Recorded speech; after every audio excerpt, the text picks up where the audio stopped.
What is a credit union? It's a cooperative, like a food co-op or a housing co-op, but the members share money. Credit unions offer the same services you'll find in a bank, but they're different from banks. First, credit unions are owned by their members, and credit unions are not for profit.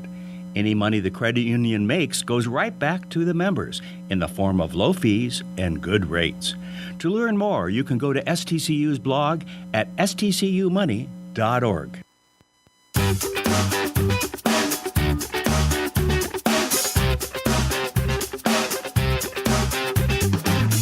Welcome to Let's Talk Spokane, where host Ryan McNeese seeks out and discusses the latest on a variety of hot local topics. Now, here's your host, Ryan McNeese. Welcome to Let's Talk Spokane. I'm Ryan McNeese, and I'm very fortunate to have Phil Champlin of Hub Sports Center with us today. Thank you, Phil, for joining us. Oh, my pleasure. Thanks for having me. Phil, I think most folks know what the Hub Sports Center is, but for those that don't, give us a general description of what you're providing out there. Okay. The Hub Sports Center, we're a 501c3 nonprofit. Our purpose is to provide events that have a positive impact on youth and community. And we're blessed with a 66,000 square foot facility that we get to do a lot of fun things in. It is an amazing facility. Yeah, I've been fortunate with my own kids and activities to participate out there. So no, it's very great. Nice. Yeah, so we've got 5 full basketball courts that we can reconfigure into indoor soccer with futsal. We can do volleyball, pickleball, badminton. We've done gymnastics, done some wrestling, martial arts. I've got some people that come right now once a month to fly remote control airplanes. Really? Through the wintertime. Now that one's interesting. Yeah. Oh my gosh. How often do those hit the walls or the ceiling? Yeah, so they're more styrofoam, so they're not overly heavy, so they won't damage my floor, which was my first question when we started talking about it. But battery powered. And these pilots are pretty talented with their aircraft to maneuver you're around certainly everything. Running the gamut of activities out there. And I know, as you said, 66,000 square feet. Correct. Amazing facility. What would you describe the mission of the Hub Sports Center to be? And how long has it been in its current form? Sure. So the Hub reopened the building in the fall of 2007. So 2017, we'll be hitting our 10-year anniversary, which is pretty amazing. Time flies. It is. So, so the purpose really is to, again, provide events that have a positive impact on youth and community. And so the bulk of what we do is very youth-focused and youth-centric. We do stuff for adults and for seniors as well. But again, the bulk of it is for those kids, high school and younger. Well, and I think when you mention the whole gamut, whether it be seniors or kids, I know, don't you have a seniors badminton league? I think there was at one point. Yeah, so we have some badminton, but the one I think you're thinking of is pickleball. Yes, that's really taken off. But what are the general ages of the folks playing? I have a 96-year-old that comes and plays twice a week. Oh, my gosh. And then some 20 and 30-somethings as well. Okay. So the bulk of the people are in their 50s and 60s. Okay. And we've continued to grow that program. So now they meet 5 times a week. We do a Monday through Thursday from 12:30 to 2:30 is our kind of traditional drop-in time. And then on Tuesdays and Thursdays, we've got an early session for advanced players that want to come in and play a little bit more hardcore. The second Wednesday of the month, so today we had a pickleball clinic. And then that's a great sport, actually. Everybody can that. play. Yeah, it's great. So, and obviously focusing on the youth, tell us about the 360 program. I think that's kind of a real pillar of your what you guys are offering at the Hub. Tell us a little bit about how that program came to be and what it is. Oh, great. Thank you for asking. It's probably our marquee outreach program that we do. And as we solidified our operations and figured out how we could cover our own expenses, the first thing we wanted to do was to grow the outreach and what we could do for the community. And one of the greatest needs we identified out there was an after-school program. And so we met with Ben Small at Central Valley School District and said, hey, we've got this desire to provide a program for kids. How do you think we could best partner together? How do we reach them? Yeah, how do we engage with those kids? And what group of kids maybe needs this the most? And so we decided on middle school as a group that's maybe underserved, as an age group, and needing something to do after school. And so we go from 3 o'clock to 6 o'clock. We've got 3 different programs right now. So our Tuesday, Thursday group is with 2 schools, and they meet at the hub from 3 to 6. How do they get there? What's transportation situation So the school like? district will bus the kids to us because the bus barn's right next door. Yeah, good point. And so that works out really well, and then mom and dad come pick them up at the hub. Okay. And we just moved our Monday, Wednesday program off-site to Opportunity Presbyterian Church. Okay. That's to serve the Bowditch, North Pines, and Summit School students. And so you really have been expanding that program. Yeah, and so now we're in their neighborhood. Maybe stating the obvious, but you've seen that program expand and the need to move it to different locations in terms of covering a larger ground, getting more people involved. Yes, it's been very well received. The program is a combination of homework time and then physical activity. We run around and do games and active motion.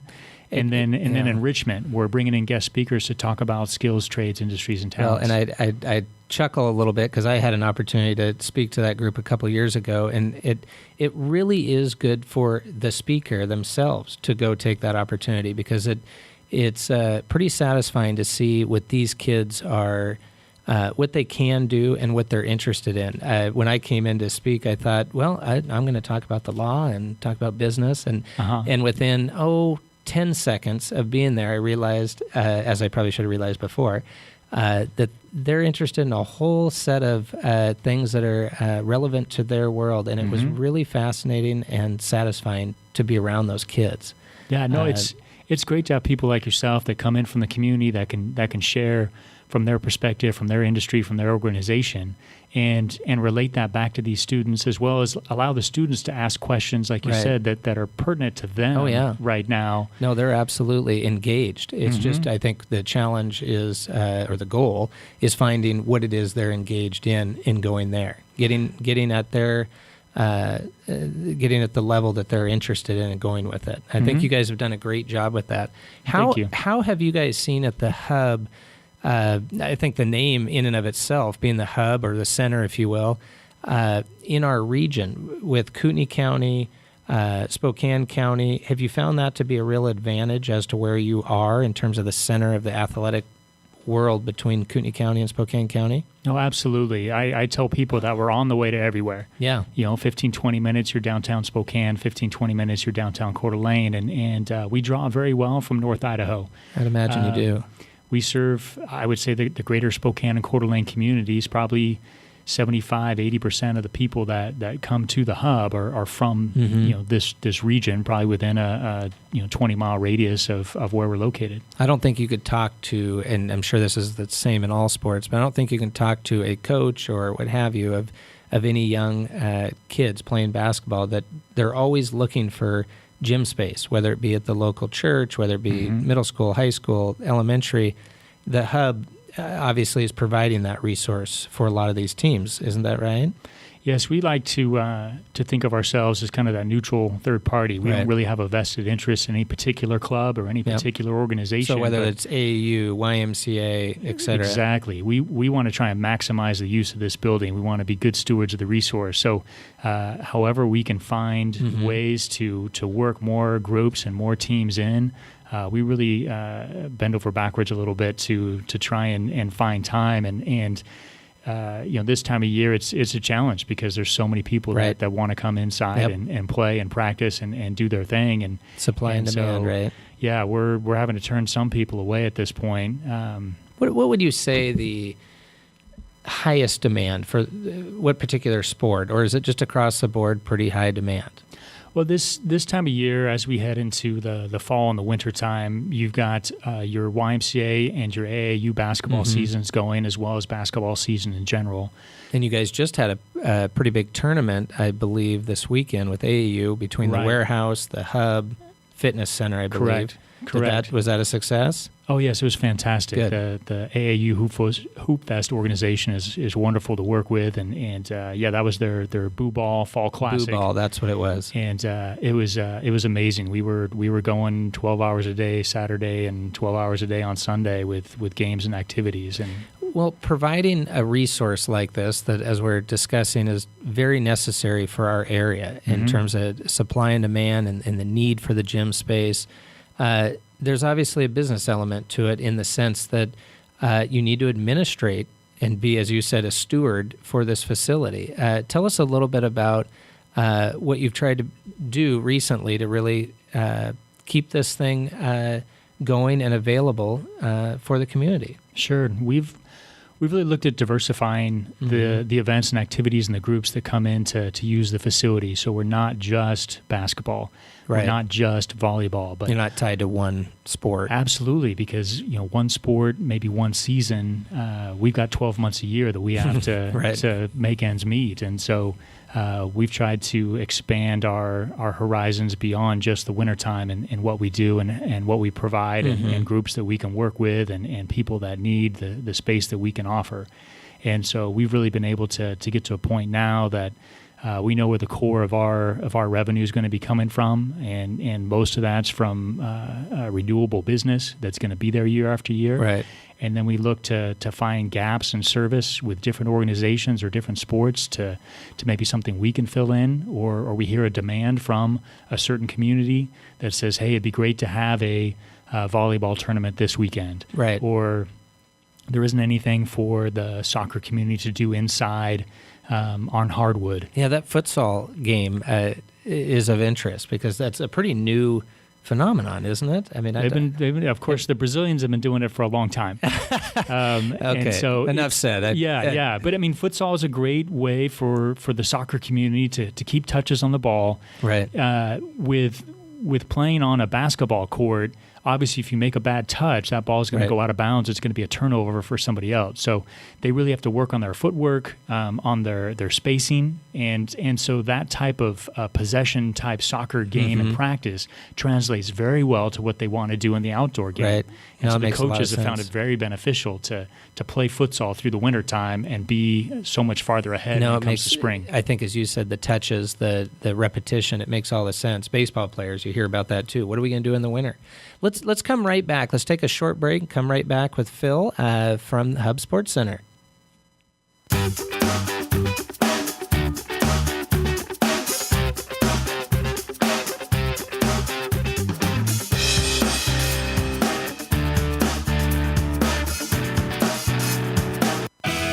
In touch, online all the time.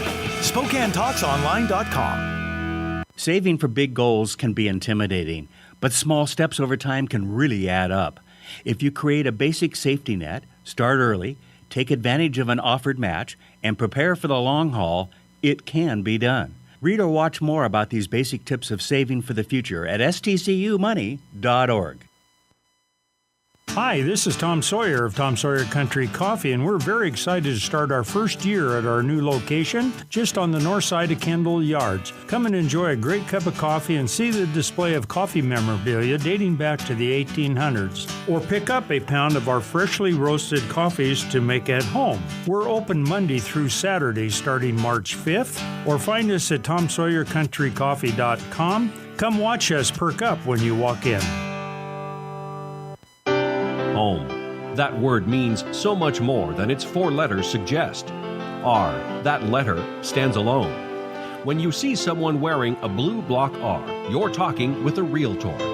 Your local neighborhood Realtor can help you find your first home, your next home, or help you sell the one you have. Next time you think home, think Realtor. The brand makes the difference. This message brought to you by the members of the Spokane Association of Realtors.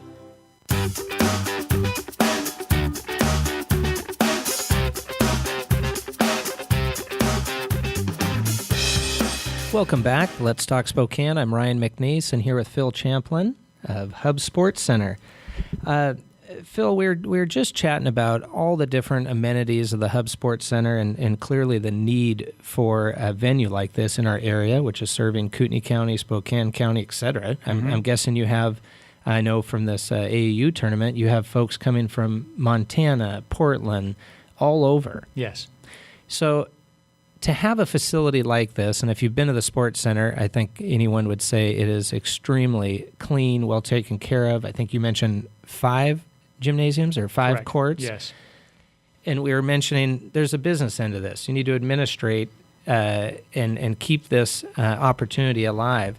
Let's talk about, I believe you guys have an upcoming campaign, fundraising campaign. Let's talk a little bit about that. Oh, that'd be great. We have a tremendous opportunity to purchase the facility and make it a permanent resource for this community. There is a donor that worked with the Inland Northwest Community Foundation that has put up some funding so that we'll have the opportunity to buy this building. That's great. And our goal is to try and raise $3.9 million overall, $3.2 million to purchase the facility, all the assets inside. The other $700,000 should be to set up a reserve fund, an endowment to help fund our outreach and other operating programming. costs probably as well. Yeah, well, like I mentioned before, we've got the operating cost pretty well dialed in. Okay. So we know we can operate with a positive cash flow, and we've been doing so for the last 6 years. Just from the events themselves. Just from the and events. The booking of. Correct. Okay. Correct. So, I mean, it's a really unique facility in that we do these community-like events, activities, as well as these events that bring people in from outside the region, from the Montana and Canada, West Side, Washington, Oregon, Idaho. And those were calculated to drive $6 million in economic impact into the community. Well, I was just going to say, not only great to facilitate all these activities to the hub and have the opportunity for folks to see the hub, but I think you're spot on when you say this is great for the region. It's great for downtown Spokane, for the valley, et cetera, restaurants, hotels. No, exactly. So it's really a collaborative effort. It is, and that's why we feel so passionately about this opportunity to buy this building outright and solidify us being here for the long term, so we can continue to serve the community both with recreation activities that teach such fantastic life lessons that these kids learn through sports, as well as to continue to be an economic driver for the community. And you know, I'm biased, but it's a first-class facility. It is a first-class facility. The floor is what they call a floating floor, and so there's a gap between the concrete and the hardwood, and so there's less wear and tear on your joints. And so with those 5 basketball courts and being able to serve all these other youth nonprofit groups that we work with, if this building was to go away and disappear, the impact would be far-reaching. Yeah, I think anybody would agree with you that's participated out there or otherwise in the Spokane athletics community. It's an amazing resource, and again, that supply and demand is pretty intense. Absolutely. And it's neat to see. It's neat to see the athletics in our area are growing. So with that, with the capital campaign, how is that going to work? What are the upcoming ways that someone could get involved in that? Where could they find information on getting involved with the capital campaign? Sure. On our website, hubsportscenter.org, there's a link to our capital campaign that gets a little bit deeper in what we're doing and where we're at and how that's all going. We had a donor that is putting up a matching challenge. There's an event called Giving Tuesday. On November 29th. Okay, so Giving Tuesday, November 29th. So you've got your Black Friday, you've got your Small Business Saturday, you've got Cyber Monday. Oh my gosh. And then Giving Tuesday. So Giving Tuesday is in its 5th year nationally. Okay. And it's about finding ways to give back to nonprofits, either with your time, talents, or treasure. Right. And so we've got a person that's going to match dollar for dollar the pledges that go towards the Hub's capital campaign for Giving Tuesday, up to $15,000. Okay, that's fantastic. So it is great. We're looking for other companies that might, or organizations that would want to come alongside that and also add to that match challenge. But that's the most immediate piece that people could be a part of to secure this building for future generations and keep it going. And you mentioned that you're looking in all different sports and activities. Are there any plans for other development around that site, other opportunities? You bet. The Spokane County and the cities of Liberty Lake and Spokane Valley are looking at an outdoor sports complex just to the east of us.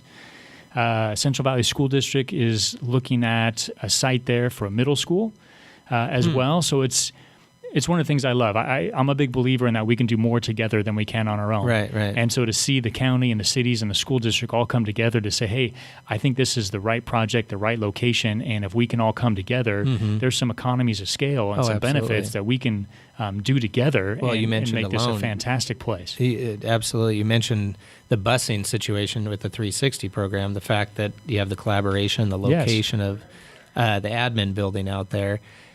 Would this outdoor expansion, if you will, be similar to a Dwight Merkel or the same idea for North Spokane? Is it that idea that you really can bring in both your indoor and outdoor type facilities?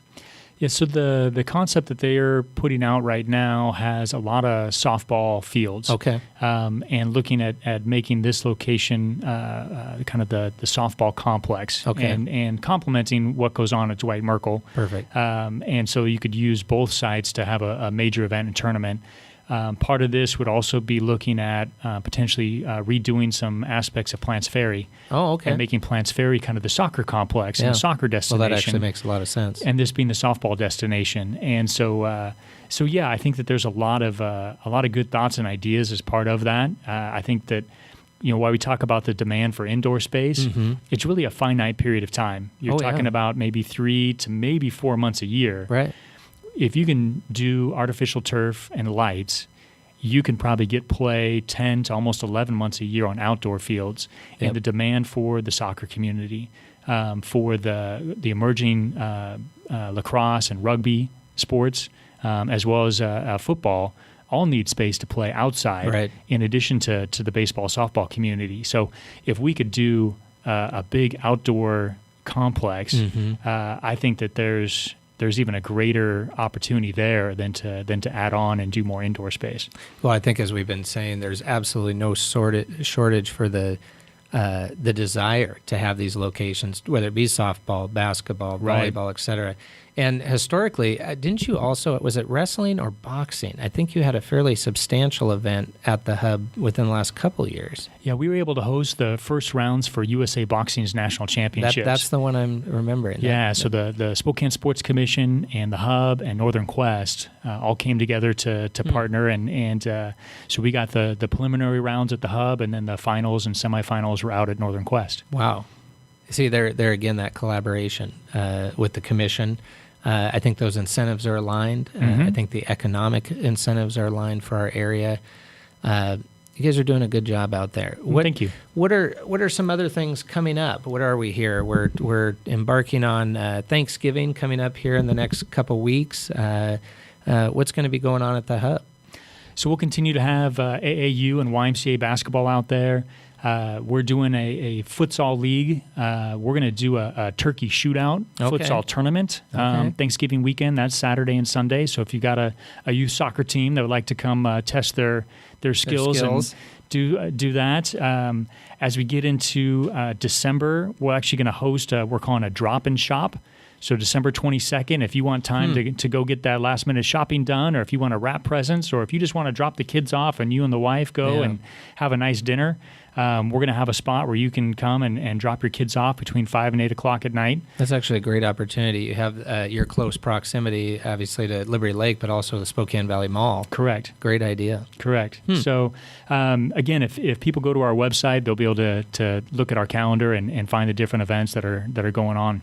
Okay. And Pre-K Sports Day.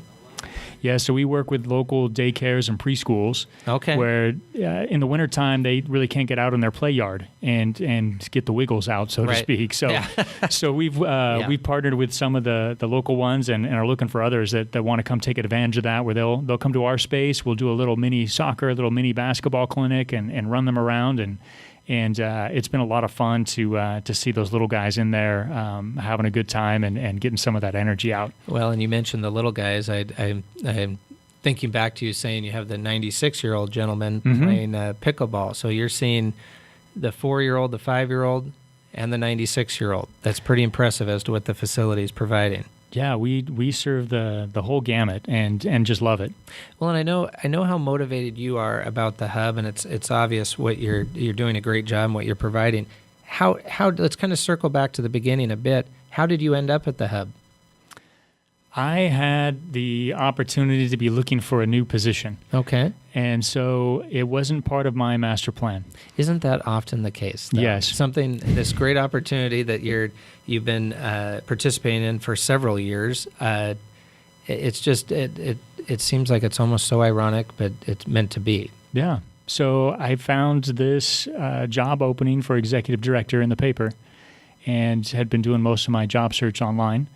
But went and applied, was awarded the position, and looking back on it now, I've got no doubt this is where I'm supposed to be. Well, I think things seem to work out that way. And I know you have a lot of support from, I think, the business community. I think you have a very active board Yes. That participates. Do you guys meet on a monthly basis or quarterly? How does that work with the board members within the community? So we have 16 board members right now that are just some fabulous people that really have the same passion about serving this community. And so we meet once a month, and we've got some committees that'll meet outside of that as well. But yeah, some people that are active and passionate about bettering this community and using this facility to be the vehicle to do that.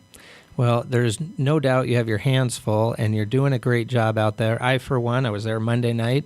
My fourth grader had a YMCA basketball game, so we certainly appreciate the opportunity to use that facility. It's packed. Every time I go out there, it is packed. People are having fun. You got your concession stand. I think I'll be back out there again, I think this following Monday, so I'll probably see you there.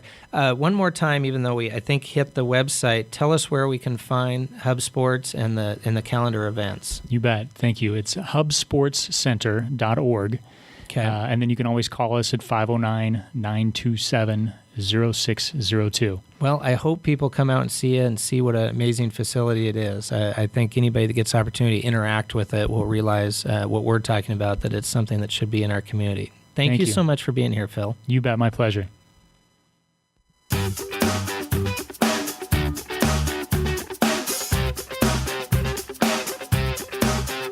Let's Talk Spokane is produced in Spokane, Washington by SpokaneTalksOnline.com, which is solely responsible for its content. Ask us a question, recommend a guest, and hear this program again online anytime at SpokaneTalksOnline.com. Thanks for listening. Debt is a lot more common than most people realize. 20% of American households spend more than they make. It is also possible to break free of debt. No matter where you are, there are some habits you can develop to help you live debt-free. Pay down your existing debt as fast as possible. Pay with cash when you can. Stash cash for emergencies. Ask yourself if you really need to purchase something, and take some new tactics to earn more if you can. Learn more about living debt-free at stcumoney.org. Here's a simple way to stay connected on the go. Join KHQ on Facebook and Twitter and be a part of the conversation. Just like KHQ Local News on Facebook or follow us on Twitter before your next stop. Experience why more people follow KHQ Local News than any other station in the Inland Northwest. Be the first to know about breaking news, weather, and all the stories creating a social media swirl. Sign up, sound off, stay connected. KHQ Local News, right now.